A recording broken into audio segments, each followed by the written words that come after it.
आमोद, यहाँ पर जितेंद्र सिंह की तरफ से जो स्टेटमेंट जारी किया गया और जो पूरे घटनाक्रम को देखने के बाद जो बात समझ में आती है वो साफ तौर पे ये इंगित करती है कि जितेंद्र सिंह का ये कहना कि राहुल गांधी ने पहले कहा कि सरकार इस पे चर्चा करे, जब हम ये तैयार हो गए तो फिर उनका कहना कि इस्तीफा। विक्रांत, आपको ये बता दें यहाँ पे जो चल रहा है, जरा ये एक्सप्लेन कर लें अपने दर्शकों के लिए। समाजवादी पार्टी प्रदर्शन कर रही है लखनऊ में, या वहां की तस्वीरें? आमोद अपनी बात को पूरा करिए। अच्छा, आमोद थे हमारे, ओके।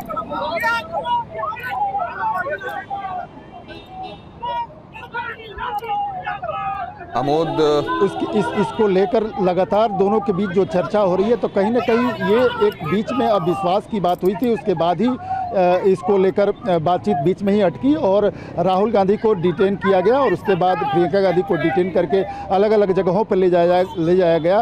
कुल मिलाकर इसमें जो अगर हम समग्रता में देखें तो इस पूरे घटनाक्रम में जो छात्रों का आंदोलन चल रहा है उसमें कांग्रेस कहीं ना कहीं पिछड़ती हुई नजर आ रही थी पिछले कुछ दिनों से, और आज उसको कांग्रेस ने गेन किया। प्रधानमंत्री के घर के बाहर जाकर उन्होंने जिस तरह से धरना दिया, भले ही वो सेंसिटिव जोन है, उसको भले ही आप क्रिटिसाइज कर सके, लेकिन कांग्रेस जो कहीं दिख नहीं रही थी इस पूरी लड़ाई में, वो कांग्रेस अचानक आज पिछले 6 घंटे से कहीं ना कहीं मुख्य धारा में आ गई है और सीजेपी जो लगातार इसको लीड कर रही थी वो कहीं ना कहीं पीछे छूटती हुई नजर आ रही है। इसीलिए आप देखिएगा कि कहीं ना कहीं जो सबसे महत्वपूर्ण बात इसमें दिखने को मिल रही है कि इंडिया एलाइज के जो घटक दल है उसमें 3 घटक दल राहुल गांधी के इस धरना प्रदर्शन में दिखे। एनसीपी देखी, इसमें समाजवादी पार्टी देखी, इसमें आरजेडी देखा, 2 मुख्यमंत्री, कर्नाटक के मुख्यमंत्री और केरल। लेकिन आपने मार्क किया क्या आमोद राय, धरना स्थल में शामिल हुए? ये ममता बनर्जी की तरफ से कहा जरूर गया था कि हम छात्रों के साथ हैं, लेकिन इस पूरे एपिसोड में कम से कम ऑप्टिक्स के लिहाज से उनकी कहीं प्रेजेंस नहीं दिखाई दी।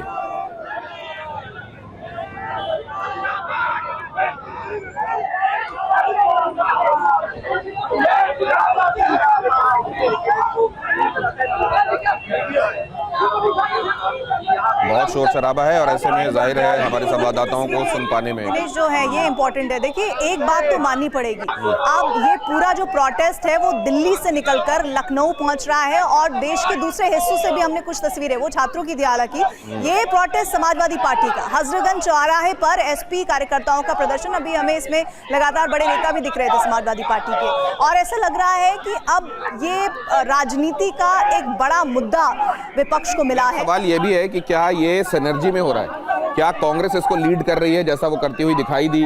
क्या जैसे वो प्रधानमंत्री आवास पहुंचे धरने के लिए, फिर उसके बाद अखिलेश भी पहुंचे, पार्टी के साथ ऐसा लगा, दिल्ली में तो ऐसा क्या नहीं, तो क्या वहां से होने के बाद और ये सिनर्जी में हो रहा है, क्या ये पूरी प्लानिंग है? क्या उसी का पहला हिस्सा था प्रधानमंत्री आवास के सामने धरना देना, और ये क्या उसकी कड़ियां हैं, या असल में विपक्ष की जो पार्टियां हैं उनके बीच में एक होड़ भी चल रही है इस बात की कि एक मुद्दा है, इस मुद्दे का चैंपियन कौन दिखाई देगा जनता के बीच में? ये जनता किसको परसीव करेगी कि हमारी आवाज ये लोग एक्चुअली बने, सीजेपी वाले बने, कांग्रेस बने, समाजवादी प्लस कांग्रेस बने, या समाजवादी पार्टी के लोग अलग से बने, या आम आदमी पार्टी के लोग भी हैं जो उनके मुद्दे उठा रहे हैं, कौन इस कॉज का चैंपियन दिखाई देता है? ये भी क्या एक होड़ है विपक्ष की पार्टियों के बीच में? ये भी एक बड़ा सवाल। दिनेश, एक बात माननी पड़ेगी कि 2012 के बाद निर्भया का जो प्रोटेस्ट हुआ, उसके बाद जो सीजेपी ने कल प्रोटेस्ट किया, वो अपने आप में सबसे बड़ा प्रोटेस्ट था इन हाल के वर्षों में, और ऐसे में जिस तरह से हमने देखा वहां छात्रों ने प्रोटेस्ट किया, खुद पत्थरबाजी कुछ कहा जा रहा है की गई छात्रों की तरफ से, वहां आंसू गैस के, ये देखिए अखिलेश यादव के संदर्भ में, अखिलेश यादव के डिटेंशन के लिए यहाँ पर मुझको लगता है समाजवादी पार्टी के लोग भी गिरफ्तारी देने के लिए पहुंच गए हैं और वो ये कह रहे हैं अखिलेश यादव को रिहा करो। सुनिए जरा। अखिलेश यादव जिंदाबाद, अखिलेश यादव जिंदाबाद।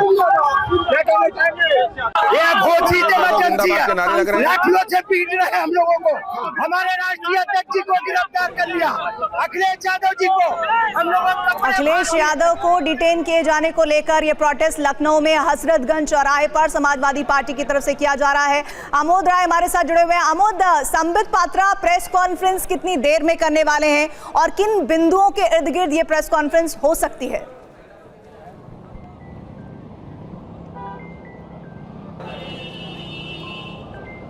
देखिए, साफ तौर पे संबित पात्रा का का जो मुद्दा होगा, मुझे जो इसका अंदाज़ा है, जो जानकारी मिल रही है, वो राहुल गांधी ने जिस तरह से फ्लैश मॉब को इकट्ठा करके और तुरंत प्रधानमंत्री के घर पे जो धरना दिया है और उसको लेकर जिस तरह से सिक्योरिटी ब्रीच हुआ है, तो इसको लेकर संबित पात्रा आज अपनी बात रख सकते हैं। पहले भी राहुल गांधी के कई बार ऐसे कामों को लेकर संबित पात्रा ब्रीफ करते रहे हैं, लेकिन आज जो हुआ है प्रधानमंत्री के घर के उनके दरवाजे के ऊपर बैठकर जिस तरह से प्रदर्शन किया गया है, तो इसको सिक्योरिटी ब्रीच के साथ साथ किसी कॉन्स्पिरेसी से भी जोड़ सकते हैं कि ये एक लंबे कॉन्स्पिरेसी का हिस्सा था।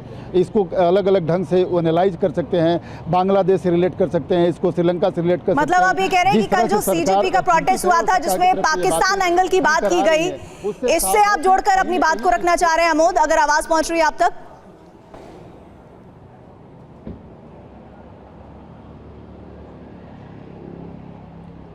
देखिए, कोई भी इस देश में अगर इस तरह की घटना घटती है तो अपनी इनपुट्स होती है, आईबी की, इंटेलिजेंस की, रॉ की, वो एजेंसियां अपना काम करती हैं। लेकिन इसको आज अगर संबित पात्रा अपना प्रेस कॉन्फ्रेंस करेंगे तो पहले के भी राहुल गांधी के कई ऐसे कामों को जोड़ा गया है विदेशी एजेंसियों से, वो चाहे अमेरिकी घरानों से जोड़ा गया हो, तो इस तरह की बातों को आज हो सकता है संबित पात्रा जिस तरह से वहाँ प्रधानमंत्री के घर के सामने बैठे और इसको एक सिक्योरिटी के ब्रिज के तौर पे लिया जा रहा है। सरकार की तरफ से खुद इसमें जिस तरह से होम सेक्रेटरी को इन्वॉल्व करना होना पड़ा, मंत्री को वहां जाकर धरना प्रदर्शन में उनको साथ बैठकर मनाना पड़ा, तो ये अपने आप में कहीं ना कहीं सरकार के लिए परेशानी का सबब है और बीजेपी इस मुद्दे को पुरजोर तरीके से उठाएगी। और मुझे लगता है कि आज संबित पात्रा इसी मुद्दे पर प्रेस कॉन्फ्रेंस, तो ये प्रेस कॉन्फ्रेंस जल्द शुरू होने वाली है ऐसा बताया जा रहा है। और जैसे ही संबित पात्रा प्रेस कॉन्फ्रेंस करते हैं, भारतीय जनता पार्टी क्या कह रही है इस पर हम समझने के लिए चलेंगे उनके पास। लेकिन कुमार विक्रांत, आपके पास एक बार फिर से आ रहा हूं। चरणजीत चन्नी को पहले ही डिटेन कर लिया गया था वहां से, जैसे ही ये प्रदर्शन वहां पर शुरू हुआ था प्रधानमंत्री आवास के बाहर। चरणजीत चन्नी अभी भी डिटेन्ड है, निकल गए हैं। अच्छा, अब इनको मतलब कांग्रेस की स्ट्रैटेजी बना के, और राहुल डिटेन्ड है, प्रियंका डिटेन्ड है, आगे इस बारे में सोचने और करने का काम आपके हिसाब से कौन कहाँ, क्या मल्लिकार्जुन खड़गे कर रहे हैं? देखिए, केसी वेणुगोपाल हैं जो कि सभी से संपर्क कर रहे हैं। तमाम कांग्रेस के नेताओं को अलग अलग जगह लगाया गया है, लीगल टीम पूरी बनाई गई है। जो यूथ कांग्रेस के कार्यकर्ता या जो अन्य कार्यकर्ताओं को डिटेन किया गया है उनके लिए लीगल टीम बनाई गई है। और साथ ही साथ केसी वेणुगोपाल जो है वो तमाम पार्टियों के संपर्क में हैं, कांग्रेस पार्टी के सांसदों के संपर्क में रखने के लिए मानिकम टैगोर समेत 2-3 नेताओं को लगाया गया है। तो पूरी रणनीति बन रही है। अब देखना यह कि आज अगर देर रात इनको छोड़ा जाता है तो शायद ये घर जाएं या धरना प्रदर्शन फिर शुरू करें।